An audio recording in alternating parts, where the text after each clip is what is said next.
Petite précision avant de commencer, cette vidéo a été écrite plus d'1 mois avant sa mise en ligne. Oui, j'ai traîné pour le montage.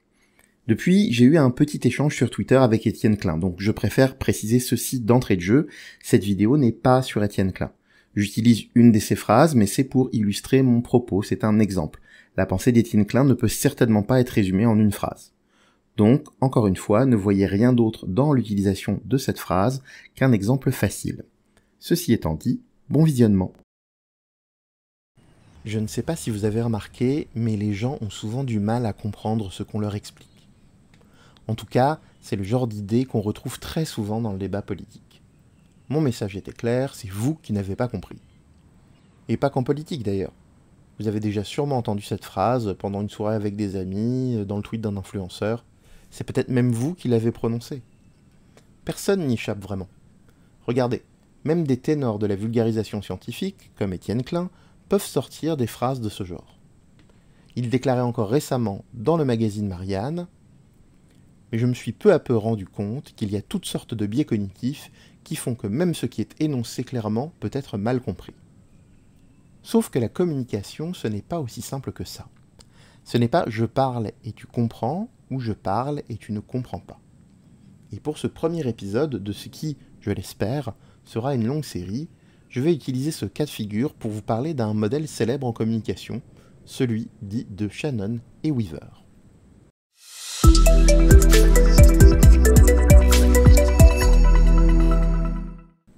Petite précision avant de commencer, par souci de simplicité, je vais surtout parler de communication orale, mais vous allez vite comprendre que le modèle concerne tout autant l'écrit.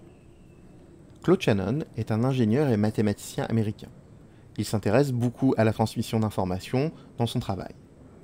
Il a donc représenté la communication sous une forme linéaire qui est, somme toute, assez intuitive, émetteur, message, récepteur.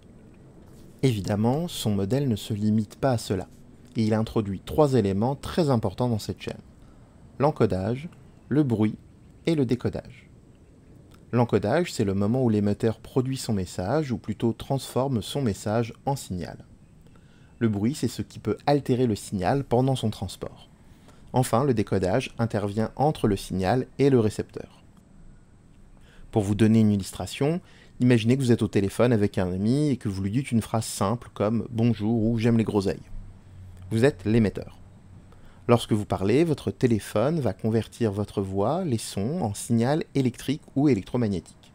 C'est l'encodage. Ce signal va transiter par des antennes, des serveurs. Il se peut que, pendant qu'il voyage, des interférences modifient un peu le signal. C'est le bruit.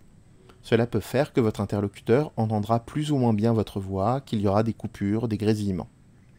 Le signal modifié par le bruit va arriver au téléphone de votre ami. Ce téléphone va décoder le signal. Enfin, votre ami, le récepteur donc, entendra votre phrase. L'encodage, décodage, ici, c'est de la technique. C'est simplement la transformation du message en signal qui peut être traité par des machines. Shannon était avant tout un ingénieur en télécommunications. C'est là que va intervenir Warren Weaver. C'est un autre mathématicien américain qui se dit que ce modèle de communication peut aussi s'appliquer à la communication entre humains. Donc, Weaver explique que l'encodage, cela peut tout simplement être choisir les mots qu'on veut utiliser pour transmettre notre pensée. Et le décodage, comment ces mots sont compris et interprétés par le récepteur. Pas besoin d'un téléphone, donc, pour utiliser ce modèle. Il suffit d'avoir un humain qui communique avec un autre. Weaver introduit aussi l'idée de bruit sémantique. Le bruit sémantique n'intervient pas pendant le transport du message, mais pendant son encodage puis son décodage. Pour traduire votre idée en paroles, vous allez en effet faire un certain nombre de choix. Ces choix dépendent d'un code qui peut ne pas être exactement celui du récepteur. Ce décalage dans le code peut provoquer des altérations dans la compréhension du message.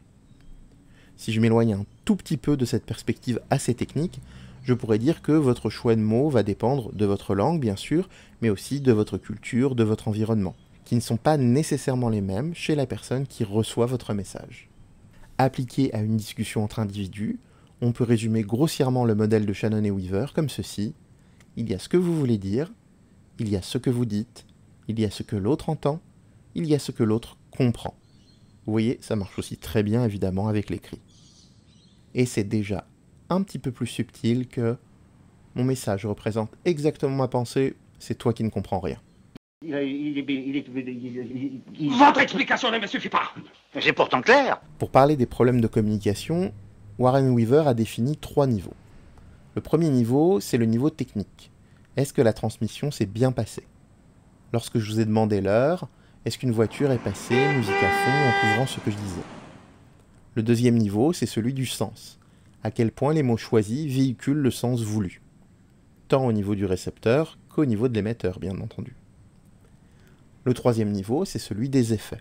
Est-ce que le récepteur a réagi comme l'émetteur le voulait ou s'y attendait? Je ne vais pas vraiment aborder le premier niveau dans cet épisode.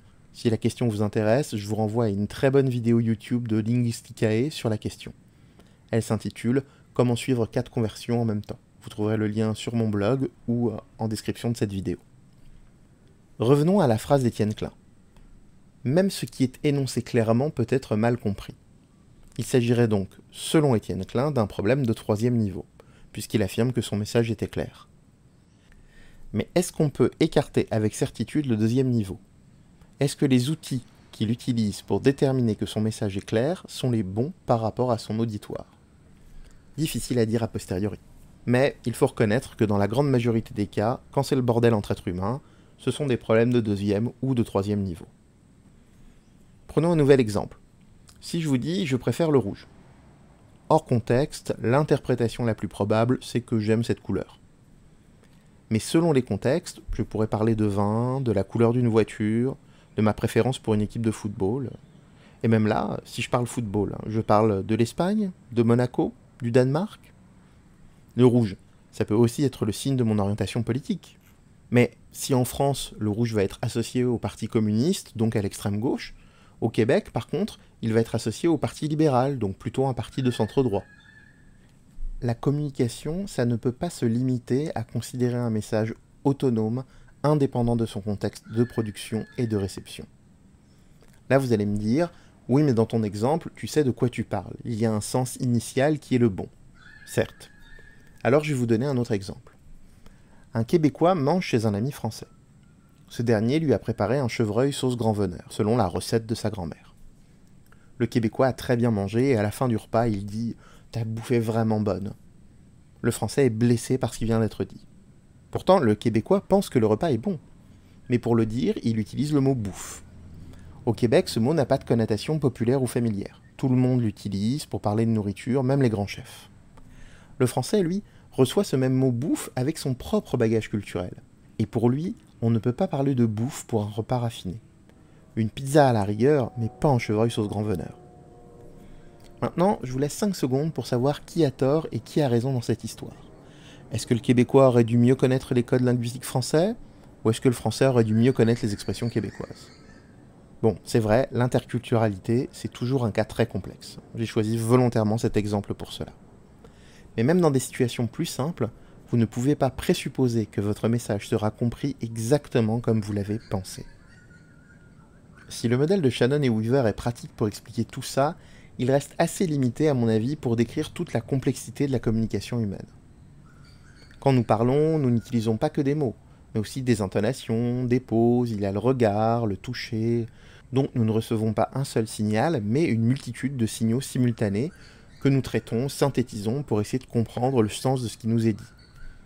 D'ailleurs, si certains d'entre vous sont intéressés par la communication non verbale, je vous renvoie à 2 vidéos YouTube de Clément Fraise, Lie to moi 1 et 2, qui parlent précisément de quelques mythes sur le sujet. Il existe aussi de nombreuses situations où un même message peut avoir plusieurs sens. Pendant une conversation en groupe, par exemple, vous pouvez utiliser des mots qui auront un sens particulier pour une personne et pas pour les autres. C'est le sens d'une private joke, par exemple. Alors bien sûr, ultimement, on peut toujours réduire la communication à la transmission linéaire d'un message. Mais ce n'est pas la façon la plus appropriée, selon moi, d'envisager la communication humaine. Dans les prochains épisodes de cette série, j'aborderai d'ailleurs quelques-unes des autres théories qui existent. En attendant, j'espère que vous avez aimé ce premier épisode, et si vous n'avez pas compris... Non, si vous n'avez pas compris, c'est forcément de votre faute, hein. Moi je suis toujours très clair.